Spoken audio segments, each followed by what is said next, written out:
Dear student, कैसे हैं आप सभी। उम्मीद करते हैं आप बहुत बेहतर होंगे। आज की इस लेक्चर में हम लेकर आए हैं ड्रिफ्ट वेलोसिटी, जो कि क्लास 12 के लिए मोस्ट इंपोर्टेंट है। और शुरू से लेकर के इन तक का पूरा वीडियो देखिएगा। अगर वीडियो समझ में आए तो लाइक करिएगा, कमेंट करिएगा और लोगों को शेयर कर दीजिएगा। चलते हैं हम अपने अगले टॉपिक पर, जिसका नाम है ड्रिफ्ट वेलोसिटी।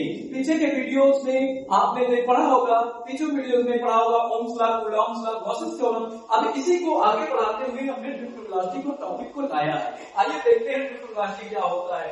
व्हेन अप्लाइड, जब हम किसी कंडक्टर में इलेक्ट्रिक फील्ड अप्लाई करते हैं, जैसे आपका लोहा, तांबा, पीतल हो गया, उसमें इलेक्ट्रिक फील्ड अप्लाई करेंगे।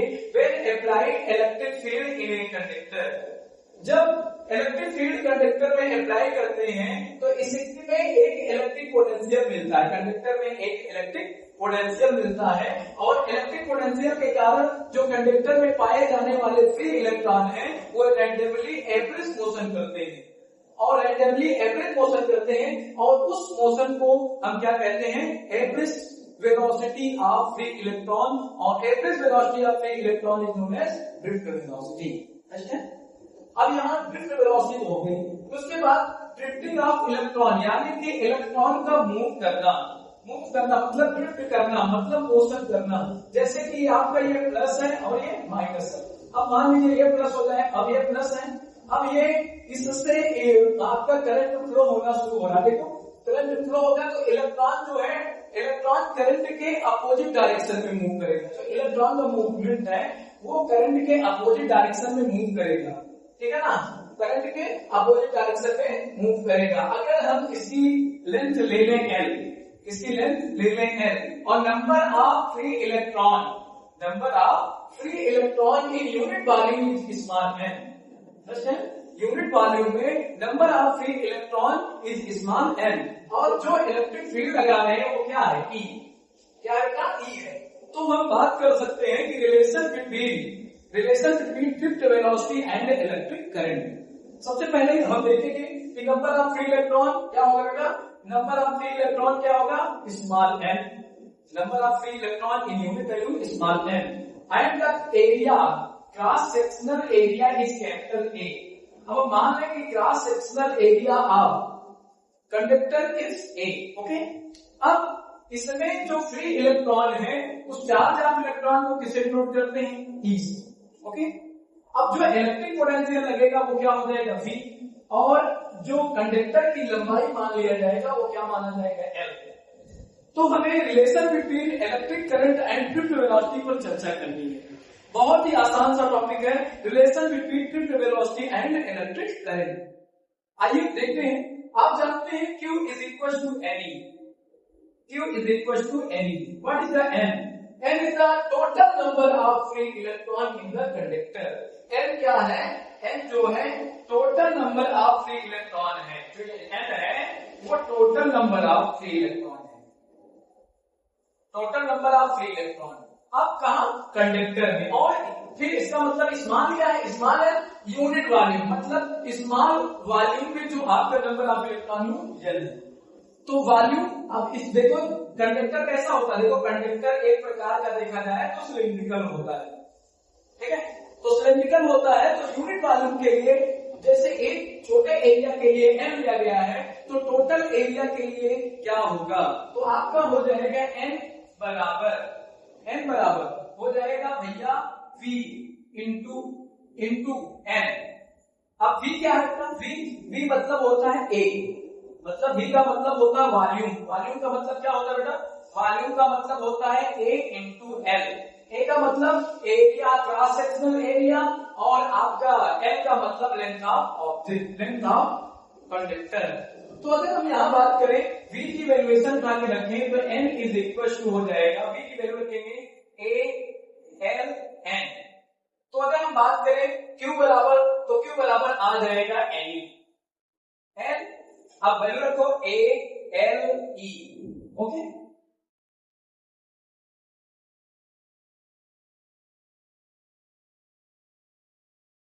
हो गया, ये देखिए। अब आप क्या करेंगे, Q बराबर NALE। अब आप यहां पर आप जानते हैं कि अगर यहां से कंडक्टर से इलेक्ट्रॉन यहां तक पहुंचेगा, समझो यहां से इस पॉइंट तक पहुंचेगा, तो इसको यहां से यहां तक ले जाने में लगा समय क्या होगा? तो आप जानते हैं चाल बराबर दूरी बटे समय, यानी कि speed is equal to distance upon time. तो speed is equal to distance upon time, तो टाइम इज इक्वल टू क्या हो जाएगा? टाइम इज इक्वल टू क्या हो जाएगा? Distance. Time is equal to, बेटा बताओ, time is equal to distance upon speed. तो डिस्टेंस क्या हो जाएगा? एल अपॉन स्पीड क्या हो जाएगा? वी। तो भैया ये क्यू हो गया, ये टी हो गया। तो अगर हम इलेक्ट्रिक करंट की बात करें तो व्हाट इज इलेक्ट्रिक करंट? आप जानते हैं इलेक्ट्रिक करंट क्या होता है? इलेक्ट्रिक करंट होता है I is equal to q upon T.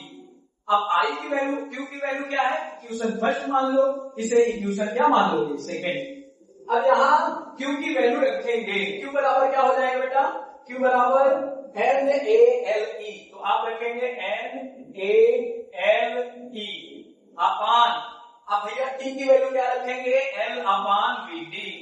Okay, अब देखो L से L कट जाएगा, तो I बराबर हो जाएगा Na, अब Vd तो ऊपर चला जाएगा ना, तो हो जाएगा Vde। अब आप यहाँ एक चीज ध्यान दीजिएगा कि Vd क्या है? Drift velocity. Vd क्या है? ड्रिफ्ट वेलोसिटी, यानी कि यही रिलेशन हो जाएगा drift velocity and electric current का। चलिए आगे देखते हैं। अब यहाँ आप देख रहे होंगे कि अगर हम Vd की वैल्यू निकालें तो Vd बराबर I अपॉन क्या हो जाएगा? ANE। तो यह रिलेशन हो जाएगा drift velocity and electric current का। चलिए नेक्स्ट टॉपिक पर हम चर्चा करेंगे कि derivation of Ohm's law by drift velocity. ध्यान देने वाली बात है, सबसे पहले आप क्या करेंगे? एक कंडक्टर बना लेंगे। क्या करेंगे? एक कंडक्टर। ये आपका कंडक्टर हो गया, ठीक है। अब ये कंडक्टर हो गया, इसको क्या करेंगे? इसको क्या करेंगे? इसको इलेक्ट्रिक फील्ड से जोड़ देंगे। अब इलेक्ट्रिक फील्ड क्या हो जाएगा? प्लस, और ये क्या हो जाएगा? माइनस। अब ये बैटरी से जुड़ेगा तभी तो इलेक्ट्रिक फील्ड देगा। अब इलेक्ट्रिक फील्ड देगा तो इलेक्ट्रिक फील्ड, अगर भाई देखिए इलेक्ट्रिक फील्ड इधर की ओर होगा तो जो फ्री इलेक्ट्रॉन होंगे उसके अपोजिट डायरेक्शन में मूव करेंगे। जो फ्री इलेक्ट्रॉन होंगे उसके अपोजिट डायरेक्शन, मतलब इलेक्ट्रिक फील्ड के अपोजिट डायरेक्शन में। इसका मतलब करंट इधर और करंट इधर, ये करंट भी फ्लो होगा इधर। तो अब इसका क्रॉस सेक्शनल एरिया अगर हम मान लेंगे, अगर क्रॉस सेक्शनल एरिया हम मान लें कि A, क्रॉस सेक्शनल एरिया क्या मान लो? A, और इसका जो लेंथ मान लें वो क्या है? L। अगर इसका लेंथ मान लें L और L एरिया, तो अब हम क्या हो जाएगा? आप जानते हैं कि electric field applied in the conductor, electric field applied in the conductor E बराबर V upon D। It is equation number first, E बराबर V अपॉन D। अब आप जानते हैं कि फोर्स क्या होगा? भाई जब इसमें इलेक्ट्रिक फील्ड लगाएंगे तो हमारा इलेक्ट्रॉन फ्री इलेक्ट्रॉन मूव करेगा। अब मूव करेगा तो इस पर एक फोर्स लगेगा। अब फोर्स, इलेक्ट्रिक फील्ड में एक फोर्स क्या लगता है? इलेक्ट्रिक फोर्स लगता है। तो इलेक्ट्रिक फोर्स बराबर क्या होता है? F बराबर QE। आप लोगों ने पढ़ा हुआ है F बराबर QE, यानी कि कहां से? E बराबर F upon Q not, F upon Q not की डेफिनेशन से। तो F बराबर QE, तो Q का मतलब यहाँ फ्री इलेक्ट्रॉन है, तो इलेक्ट्रॉन, Q का मतलब चार्ज ऑफ इलेक्ट्रॉन, तो हो जाएगा EE। F बराबर EE, E का मतलब इलेक्ट्रिक फील्ड और E का मतलब चार्ज ऑफ फ्री इलेक्ट्रॉन। तो इसकी डेफिनेशन बना करके यहाँ पर रख दिया जाए। तो F बराबर आ जाएगा EV अपॉन D। लेकिन अब यहाँ ध्यान दीजिएगा, जो D है उसी की जगह पर लेंथ लिया जाता है। तो यहाँ आप एक चीज कंफर्म कर सकते हैं कि ये कंफर्म कर सकते हैं कि इसका लेंथ L होगा और यहाँ क्या हो जाएगा?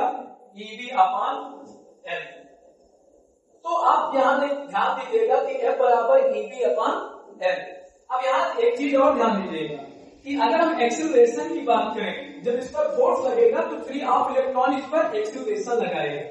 तो A बराबर F अपॉन क्या हो जाएगा? M। तो acceleration on free electron, F की वैल्यूएशन रखिए, कहां से रखोगे? यहाँ से। तो आ जाएगा A इज इक्वल टू भैया ईवी अपान क्या हो जाएगा ml। It is equation number second. अब भैया एक्सेलरेशन लगेगा जब इस कंडक्टर फ्री इलेक्ट्रॉन मूव करेगा तो जाहिर सी बात है उसका इनिशियल वेलोसिटी भी होगी और फाइनल वेलोसिटी होगी। If the initial velocity of free electron u1 u2 u3 लिख सकते हैं। If the initial velocity of free electron u1, u2, u3, u4 dot un and final velocity of free electron v1, v2, v3 dot क्या हो जाएगा vn।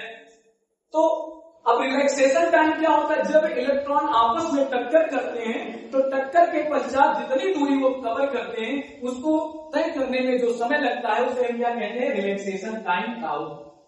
तो by first equation of motion क्या कहता है v1 बराबर u1 plus a tau, v2 बराबर u2 plus a tau और v3 बराबर u3 प्लस a टाउ। और हे भैया अगर हम इसको और अच्छे तरीके से ले चलें तो डॉट डॉट करके लिख सकते हैं vn बराबर un प्लस a टाउ, यानी कि जितने इलेक्ट्रॉन होंगे उतने नंबर ऑफ इलेक्ट्रॉन के क्या हो जाएंगे, इनिशियल और फाइनल वेलोसिटी हो जाएंगे by equation of first equation of motion. Clear. आइए आगे चलते हैं, देखिए क्या होगा। आप जानते हैं कि by the definition of drift velocity के डिफिनेशन से बेटा आपका हो जाएगा, ड्रिफ्ट वेलोसिटी के डिफिनेशन से आ जाएगा vd बराबर v1 plus v2 plus v3 dot vn अपान क्या हो जाएगा n। यहां आपको एक बात और कंफर्म करनी है कि the average speed of free electron in the conductor by applied electric field is known as drift velocity. तो यानी कि average velocity of free electron ये है। तो यहाँ v1, अब यहाँ सबकी वैल्यू उठा के रखते चलो ऊपर रखते हैं, आ जाएगा vd बराबर v1 की वैल्यू क्या हो जाएगी बेटा, v1 की वैल्यू हो जाएगी, v1 की वैल्यू क्या हो जाएगी u1 plus a tau, v2 की value u2 plus a tau और v3 की वैल्यू ऐसे रखते चलो un प्लस a टाउ। अब डॉट डॉट क्या हो जाएगा n। अब आप जानते हैं u1 u2 और डॉट डॉट un। तो इस प्रकार से अगर हम बात करें तो u1 plus u2 plus u3 dot dot un अपान क्या हो जाएगा n, क्योंकि n जो है वो सब के लिए है। अब भैया a टाउ कितने बार, n बार, तो हो जाएगा n a टाउ अपान क्या हो जाएगा n से n क्या हो जाएगा कट जाएगा। एक बात और कंफर्म करनी चाहिए कि अगर हम यहां देखें कि u1 plus u2 plus u3 dot dot un, यानी कि average speed of free electron, average initial speed of free electron always भी क्या होता है, जीरो। तो यहां आप क्या कर लेंगे, जीरो लिख देंगे। तो vd बराबर 0 प्लस a टाउ। देखो दिख तो नहीं रहा होगा, चलिए आगे चलते हैं। अब देखो दिख रहा है ना, ऐसे कॉन्सेप्ट को क्लियर करते चले।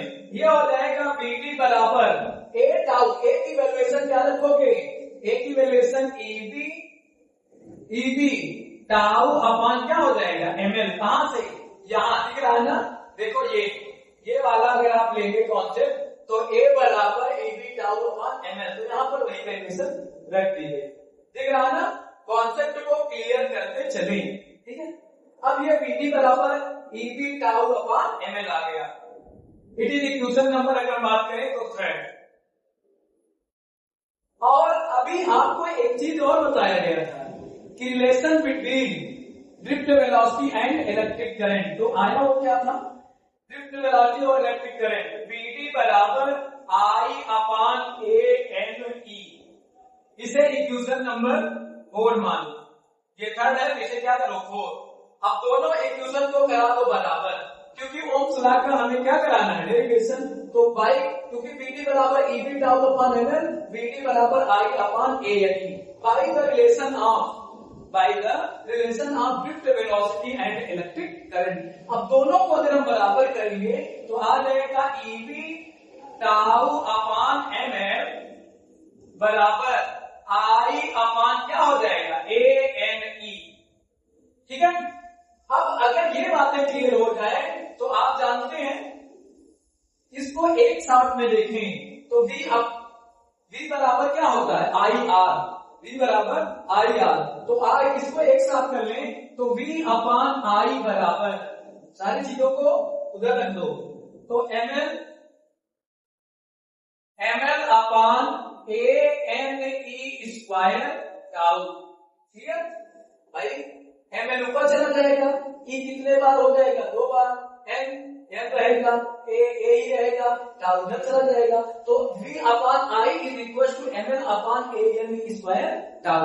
अब V अपान I बराबर क्या होता है, जानते हो भाई ओम्स लॉ, क्योंकि resistance of the conductor is known as V upon I.